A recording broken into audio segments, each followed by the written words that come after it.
Welcome to some more intermediate advanced tips for Victoria 3, where I help you learn from my mistakes. Let's avoid them together. Do consider subscribing if you'd like to help us towards our goal of 50,000 subscribers. And let's jump straight in. And my first tip is around the threat of revolution. You may have seen this red fist up the top of your screen, and it could be because either you've radicalized a section of your population, or perhaps you're trying to pass laws that they just don't agree with. Some of the more controversial or wide-reaching changes to voting powers or your monarchy, slavery, and more. Either way, the threat of revolution is scary. Your country could very well break up into separate pieces. And if you hover over it over in the right, you can get a rough feel for which territories may split away. The mistake here, though, is overstating the threat of revolution. Take a look. Here you can see that the revolution ticker is currently up to 41%. And it's progressing at +9 per week. However, the revolution will not break out at the moment because they'll only ever be able to push it as far as 52%.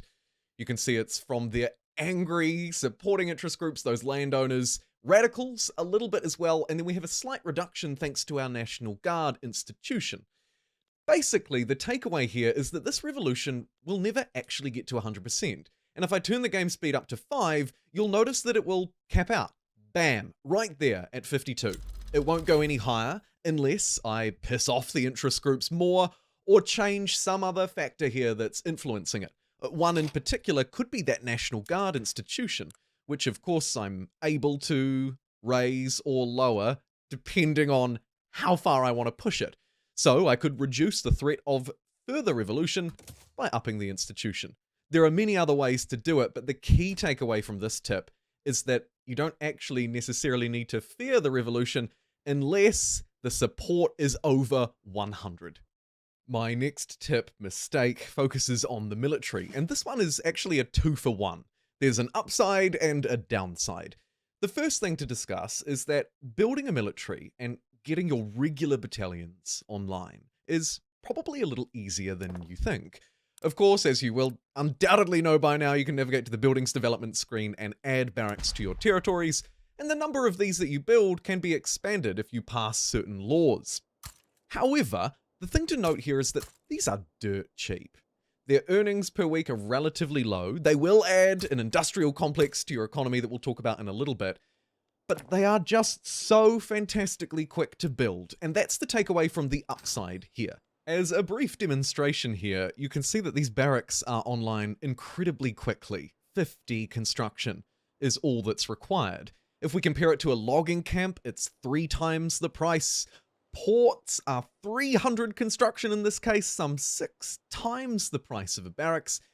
Don't even get me started on the railways, universities. You get a general feel here, I hope, that barracks are far cheaper than almost any other construction in the game. And that means maybe not something so much if I'm playing as Spain and I already have a lot of troops, but if you're playing some of the more minor nations in Victoria 3, you can really use this to your advantage. Starting as Afghanistan, you could easily take over a neighbor, for example, or vice versa. You can take a look around the map and see the relatively similar power of these nations. They'll take longer to construct, of course, it's all relative to the size of your construction industry, but the takeaway is all the more the same.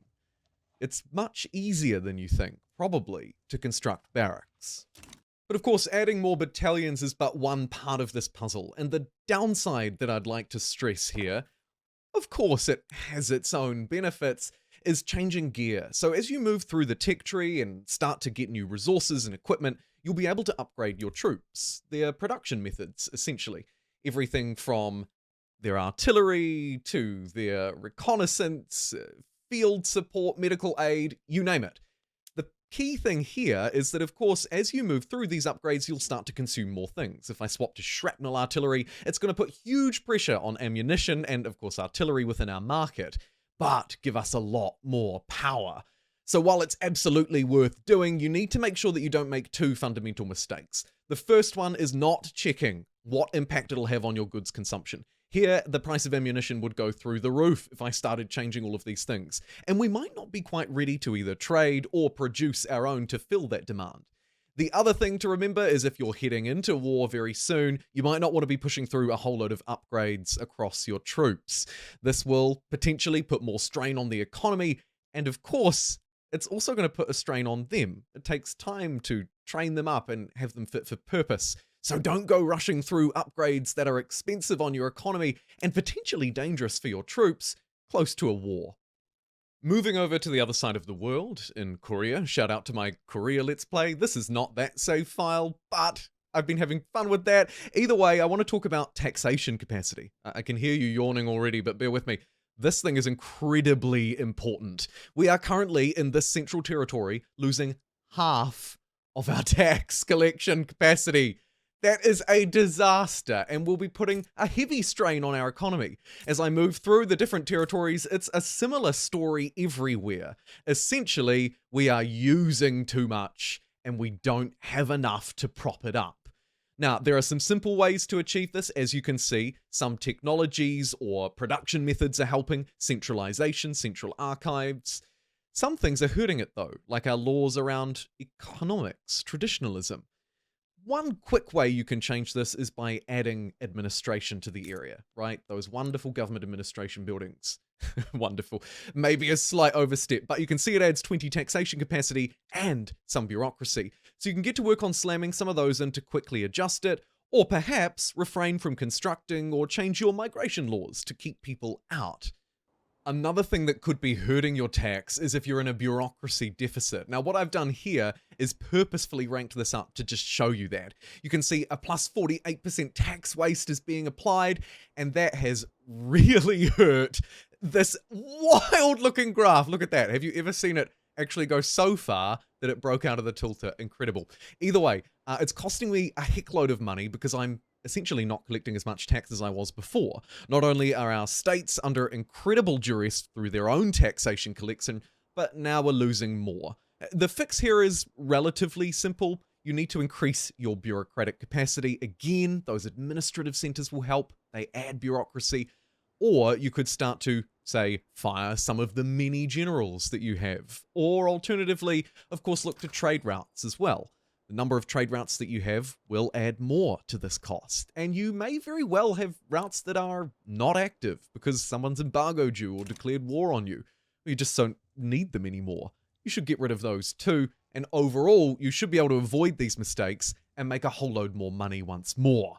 As a quick aside here as well, another mistake can be ignoring market access. Market access is largely supported, or a very easy way to support it is by infrastructure, building ports on coastal territories and railways to connect the people.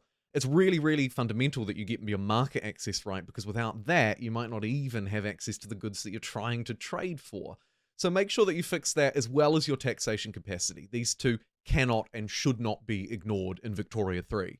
And as we look over the British Raj, a nation that I haven't played yet, but my goodness, I reckon there would be quite a fun playthrough here, just with the sheer number of people on offer. It reminds me of a next mistake, a common one. I make it all the time when I'm not consciously thinking about it. Jumping ahead to a technology. Jumping ahead is a really terrible idea. And what do I mean by jumping ahead? I mean skipping over one to get to the next. If you look at the tree, there are, of course, various different ways that you can move through it. And sometimes you might be tempted to jump ahead to something without having the previous horizontal layer completed. Or you might be looking to dip down well ahead of other areas where you could be lagging behind. The key mistake to be aware of then is the number in Roman numerals. This is the one that you really need to focus on. Make sure you get all your 2s before you start to get your 3s, and if possible, all your 3s before you move to the 4s. They don't always necessarily align with the horizontal axes completely, but as a quick example, you can see that a technology that hasn't been researched in Era 3 and Stage 3 here will take me 3 years to research. That's the same whether it's up here or down here by the electrical capacitors, because they're still in Roman numeral number 3. If we move one down again though, all of a sudden it takes 21 years to research it, even though we may have some of the prerequisites, like electrical generation, already unlocked. It might seem simple, but in the heat of the moment it can be easy to move through and think, oh yeah, we'll just get that telephone. No, you won't. Really, really try and get your 2s before your 3s and so on, and you'll be researching in a much more efficient way. My final tip is about warfare and diplomatic plays, relating back to the one that we discussed earlier in the video. Here, the crucial takeaway is that you don't need to mobilize right away, and you may not actually need to mobilize your troops at all. And it's not because they might just give up and cede to you like my neighbor did here, but instead, I want to share a couple of key takeaways that you need to keep in mind when you're engaging in conflict. Firstly, here with my generals not yet mobilized, you can see we are still running actually at a positive in our economy. As I start to mobilize my generals though, wham, that puts a huge immediate cost. In this case, it was about £11,000.